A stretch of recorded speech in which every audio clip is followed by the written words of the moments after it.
زیادہ رہنمائی کی باتیں ہوں تو پھر میں ان کو چھوڑ کر ان کی اس کی اتباع کروں اگر تم سچے. اور فرمایا فَإِلَّمْ يَسْتَجِيبُوا لَكَ، بس اگر یہ آپ کی اس بات کو قبول نہ کرے، یعنی ان کتابوں سے زیادہ ہدایت یافتہ کتاب اللہ کی طرف سے یہ لا کر آپ کو نہ دکھائیں، اور یقیناً کتابیں تو اللہ نبی پہ نازل کرتے ہیں، پیغمبر پہ نازل کرتے ہیں، اور یہ تو اللہ کے دشمن تھے. شرک کرنے کی حالت میں، کفر کرنے کی حالت میں، تو یہ کیسے ممکن تھا کہ اللہ تعالیٰ اپنا پیغام اپنے کسی دشمن کے حوالے کرے؟ وہ تو آ سکتا نہیں تھا. تو اس لیے رب تعالیٰ نے آگے والی آیت میں جواب دیا کہ میرے پاک پیغمبر، اگر یہ آپ کے لیے اس آپ کے چیلنج کو قبول نہ کرے،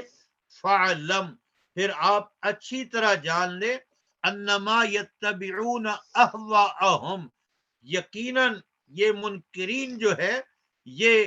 اپنی خواہشات کی اتباع کرتے ہیں، نہ کہ کسی حق بات کی، اور نہ ہی کسی پہلے جو پیغمبر گزرے ہوئے ان میں سے کسی پیغمبر کی، اور نہ ہی ان سے پہلے کسی کتاب کی. یہ تو انہوں نے اپنی خواہشات کو اپنا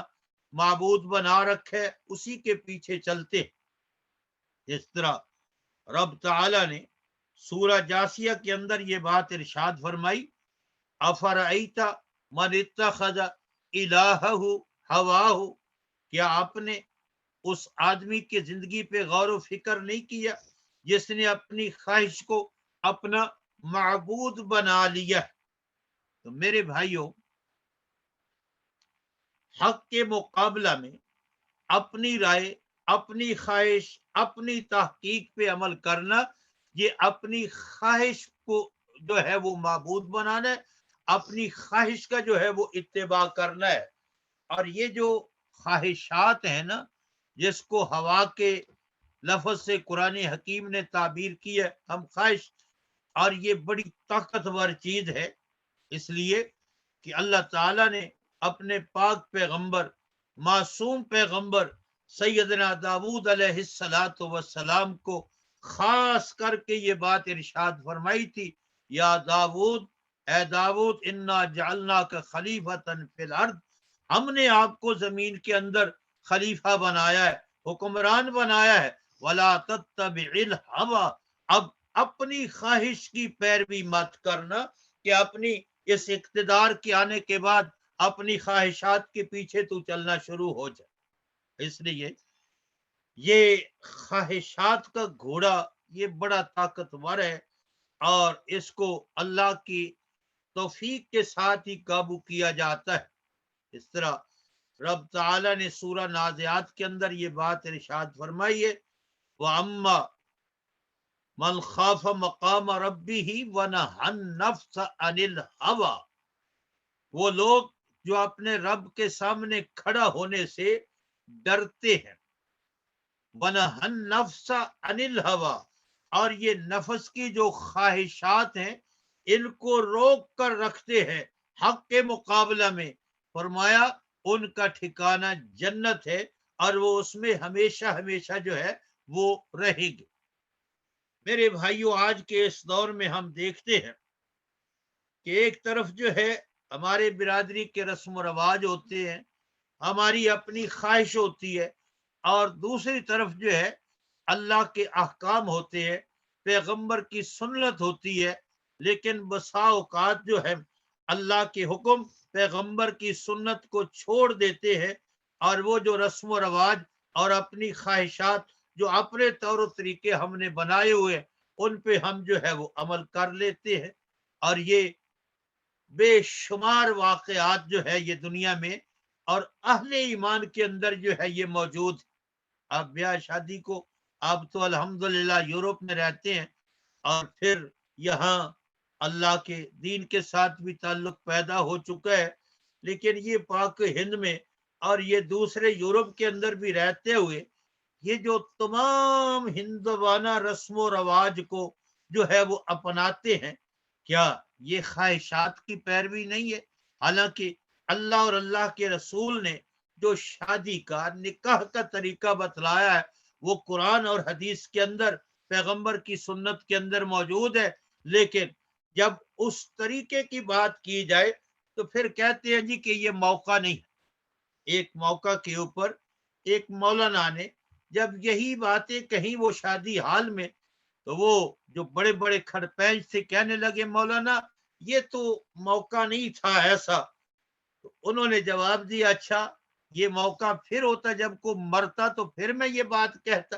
ابھی تو موقع تھا جب یہ سارے خرافات تم کر رہے ہو. یہ مرد زن کا اختلاط اور پھر ایک ہی ٹیبل پہ غیر محرم اور خواتین یہ بیٹھے ہوئے بنی اور سنوری, یہ ساری خواہشات کی پیروی ہے. تو اس لیے خواہشات کی پیروی جو ہے یہ بڑا طاقتور گھوڑا ہے اور اس کو اللہ کی توفیق اور اس کے فضل و کرم سے جو ہے قابو کیا جاتا ہے. اور پھر رب تعالیٰ فرماتے ہیں وَمَنْ أَضَلُّ مِمَّنِ اتَّبَعَ هَوَاهُ, اس آدمی سے بڑا گمراہ کون ہو سکتا ہے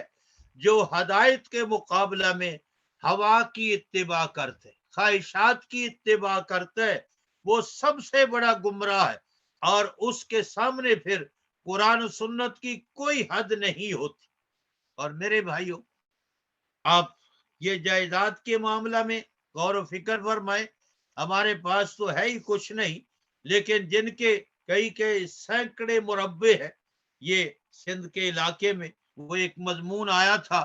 کہ وہ اپنی بیٹیوں کی کہتے ہیں قرآن سے شادی کر دی, اس ڈر کی وجہ سے کہ ہماری جائیداد جو ہے یہ تقسیم نہ ہو جائے, بیٹی ہماری جائیداد میں سے حصہ نہ لے جائے. تو ان کا جو یہ شرعی حق ہے خدا رسول کا دیا ہوا نکاح کا, اس کو چھین لیتے ہیں اور کہتے ہیں جی کہ قرآن سے شادی ہو, ہم نے اس کی کر, یہ ساری زندگی اسی گھر میں بیٹھی رہے. حالانکہ یہ ظلم ہے اور زیادتی ہے, لیکن یہ بھی خواہش کی تابع داری صرف. اور اسی طرح ہم نے دیکھا ہے کہ اپنی زندگی میں بیٹوں کے نام جو ہے اپنی وراثت لگوا دیتے ہیں تاکہ بعد میں بیٹیاں اس سے حصے دار جو ہے وہ نہ بنے. اور اللہ کے رسول کا اور اللہ کا فرمان ہے جو اپنے وارثوں میں کسی کو محروم کر دے وہ ہمیشہ ہمیشہ جہنم میں رہتا ہے. اس لیے رب تعالی فرماتے ہیں کہ یہ لوگ جو تورات و قرآن کا موسیٰ اور آخری نبی کا انکار کرتے ہیں, یہ اپنی خواہشات کی اتباع کرتے ہیں. اور اس سے بڑا کوئی نہیں ہے گمراہ جو اپنی خواہشات کی اتباع کرتا ہے بغیر ہدی من اللہ, بغیر اس ہدایت کے جو اللہ کی طرف سے آئی ہے اس کو چھوڑ کر جو ہے وہ خواہشات کے پیچھے چلتا ہے. ان اللہ لا یہدی القوم الظالمین, فرمایا یقیناً اللہ تعالی نہیں ہدایت دیتا ظالم قوم کو. میرے بھائیوں, اس سے پہلے میں نے ہدایت کے متعلق آپ کے سامنے عرض کیا تھا کہ ہدایت پانے والے انسانوں کے 4 منزلیں ہیں, 4 جو ہے وہ ان کے جو ہے وہ منزلیں ہی ہیں. پہلے جو ہے ان کے دل میں انابت کے بعد ہدایت مل جاتی ہے کہ یہ بات ٹھیک ہے, ہم نے اس کو مان لیا, اور پھر اس پہ استقامت حاصل ہو جاتی. اور استقامت کے بعد پھر اللہ فرماتے ہیں کہ ہم ان کے دلوں پہ جو ہے مور لگا دیتے ہیں, پھر کچھ بھی ہو جائے وہ ہدایت کا راستہ چھوڑ سکتے نہیں. اسی طرح یہ جو گمراہی ہے اس کے بھی 4 درجے. ایک پہلا درجہ تو یہ ہے کہ یہ اللہ اور اللہ کے رسول کے جو دیے ہوئے احکام ہے, پیغمبر کی سنتیں ہیں, اللہ کے حکم ہیں, ان کے اندر انسان کو شک پیدا ہوتا ہے. جس طرح آج بھی بے شمار لوگ شکوک و شبہات کا شکار ہے, یار اس دور میں بھی قرآن کا نظام جاری ہو سکتا ہے. جس طرح کچھ لوگ برملا کہتے ہیں یار اس دور میں بھی آج جو ہے وہ چوروں کے ہاتھ کاٹے جا سکتے ہیں,